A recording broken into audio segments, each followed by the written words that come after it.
News alert. We just got new text from Dr. Anthony Fauci. We will give you the latest on that in just a moment. But right now, it is game time. And Gavin Newsom is ready to play ball. He's playing defense. Clearly, the Republicans are already trying to paint victories like Abdul El-Sayed and others as the Democrats have gone too extreme. Well, what do you? It's nonsense. I mean, look, even he's not even a member of the DSA. I think this notion of insurgency over incumbency is the real message here. And people just want fighters. They want people with conviction, strength, clarity, people that get it, want to get things done, and they're done with the status quo. And I totally respect that. I've long felt like I've been an established insurgent. Syed shook up the Big Tent with his primary win in Michigan, and Newsom saw the tape and started scouting the new recruit, so he made the call. I'll be meeting with him tomorrow. The Senate's in play, and the Senate will go through this state. And so, getting behind him is going to be important in that respect, and I think that's going to require not just the party here, but support outside of Michigan. Every Democrat wanted a meeting with Syed, and even Obama picked up the phone. I then watched the next year Barack Hussein Obama run for and win the presidency. I was grateful for his advice. It was very warm, very inviting. And I know that he knows the critical role that Michigan is going to play in holding Trump accountable. I hope that we get to campaign together. Now, maybe Obama invited him to train at his new DNC headquarters in Chicago, but Syed's already got his own playbook. As I've said across this campaign, I am for taxing billionaires their wealth. What about people who make less than $1 billion and less than $1 million, though, Dr. El-Sayed? After you pay your taxes, the next biggest check that comes off the top of your pay stub is to your health insurance company. So imagine instead of paying that to your health insurance company, whose CEO makes $20 million a year, instead you paid a little bit more in taxes. Your taxes going up, listen closely, and the communist wave is spreading wide. And now they're setting up watch posts all around the country. AOC has New York locked down. Are you still a member of Democratic Socialists of America? Of the New York City chapter. The New York City chapter, not the national. No. But AOC is window shopping for the Oval Office, so she's hedging a bit. Are you going to run for president? I mean, I'm focused on winning the midterms. I'm running for Congress right now. But, I mean, do you see this as something... I know you've said you're open to it. Is it a realistic possibility for you? I haven't ruled out the possibility, and I'm very humbled to the tremendous amount of support out there. And running for Senate against Chuck Schumer, is that also something that's possible? I mean, I think that anything is possible. But before AOC can head to the Oval, there's more work to do. Francesca Hong's primary is tomorrow in Wisconsin, and AOC still is not in her corner.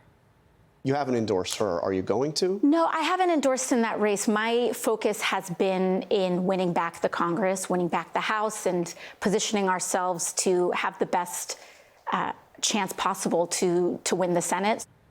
And AOC, like Hong, is walking back some of her extreme past statements. I have a local city councilman that has this saying, woke one was crazy.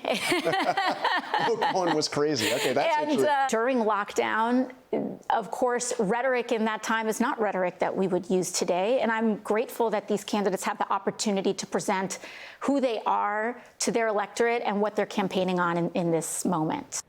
And Bernie Sanders says, take my card, Hong. Why don't you support her? Is some of what she supports too extreme for you? No, raising taxes on the rich, making sure that everybody in Wisconsin or America has health care as a right, sounds quite reasonable to me. Bernie Sanders got the entire socialist movement started, but now the establishment wants him to hang up his cleats. He was a socialist. He didn't register as a Democrat. So I don't know. When he was a socialist, I was a Democrat. I'm still a Democrat. Is he one now? I have no idea. I do know that maybe he has some animosity because he tried twice to get the Democratic nomination for president, and he failed rather spectacularly both times. But I can't do anything about these people. If they had never in their life, they never run anything big in their mouth.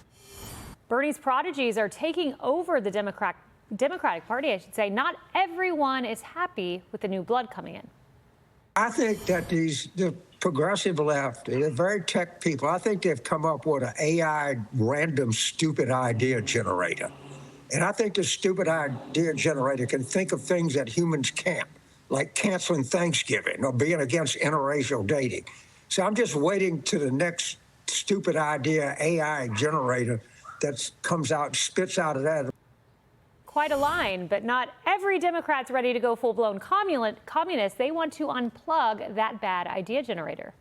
I think short-term, you have seen a surge for the quote-unquote DSA, Democratic socialists in the party. But I think that is short-term. I think it's unsustainable. The DSA wants to do away with the presidency. They want to do away with the Supreme Court. They want to do away with the U.S. Senate. They want no borders. These are all unworkable policies. Democrats have a lot to clean up in their tent. They think that their shiny new toy will be their savior, but they have to get over the end zone first. This is about the Democrats once again fumbling the football on the 2-yard line when they have a chance to make great gains, but being so woke, I don't know if you want to call it woke 1, woke 2, or woke 3, but being too woke to call out the obvious. I swear to God, it's crazy that we're even having this conversation. Be sure to like and subscribe for all the Fox News latest on YouTube and catch full shows streaming now on Fox One.